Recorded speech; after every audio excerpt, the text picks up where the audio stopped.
देखिए, एक बात मैं आपको बताता हूँ कि कल प्रधानमंत्री जी भाषण दे रहे थे और उन्होंने कहा कि कांग्रेस ने गुजरात को बर्बाद कर दिया। 27 साल से गुजरात में बीजेपी की सरकार है। मध्य प्रदेश में भी तो यही स्थिति है।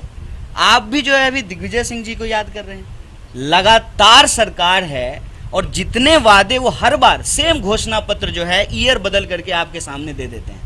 साहब, आपसे आग्रह करते हैं कि आज समय है सत्ता के आंख में आंख डाल करके प्रश्न करने का। इसका खतरा है कि आपके घर पे भी इनकम टैक्स आ सकता है, ईडी आ सकती है, आपके मालिक जो है जेल जा सकते हैं, लेकिन ये समय उससे सवाल पूछने का है। अगर हम यही कोना कोना कौन कोना खेलते रहेंगे तो सही सवाल पे तो कभी पहुंच नहीं पाएंगे।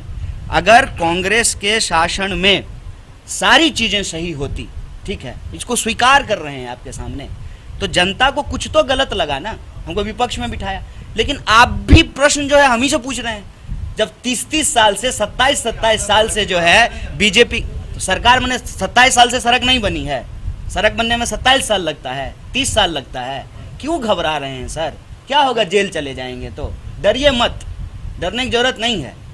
यह देश जो है गांधी का देश है, गोडसे का देश नहीं है। इसको समझिए। आज सवाल सत्ता से पूछा जाना चाहिए और विपक्ष से जो आप सवाल पूछते हैं तो हम विपक्ष की जिम्मेवारी निभाने के लिए तैयार हैं। अपना घर बार छोड़ करके, अपनी सुख सुविधा छोड़ करके और जो है एक टेम्पररी गांव लेकर के घूम रहे हैं ताकि इस देश के गांवों को देखा जा सके, उनके सुख दुख में शामिल होया जा सके, कंधे से कंधे मिला करके इस देश को बचाने की इस मुहिम को मुकाम तक पहुंचाया जा सके। हम सर्वधर्म समभाव में भरोसा रखते हैं।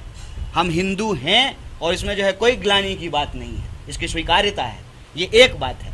लेकिन हमारा धर्म किसी भी दूसरे धर्म को मारने की, हत्या करने की, नफरत फैलाने की इजाज़त नहीं देता है, क्योंकि हम विश्व एकता और शांति की बात करने वाले लोग हैं। इसीलिए मैं बार बार कहता हूँ, प्रभु का नाम लेकर के लोग अपनी दुकान चलाते हैं, ये एक अलग बात है।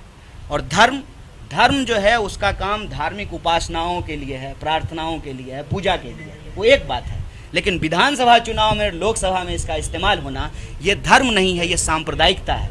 और सांप्रदायिकता की राजनीति इस देश में आरएसएस लंबे समय से की है और भाजपा आज कर रही है। तो यही हम कह रहे हैं कि जो लोग अपने धर्म से प्यार करते हैं, सांप्रदायिकता उनके धर्म के विरुद्ध है और उनको सांप्रदायिकता से बच करके रहना चाहिए। और उसी सांप्रदायिकता की विचार ने इस देश में सर्वधर्म की बात करने वाले बापू की हत्या कराई।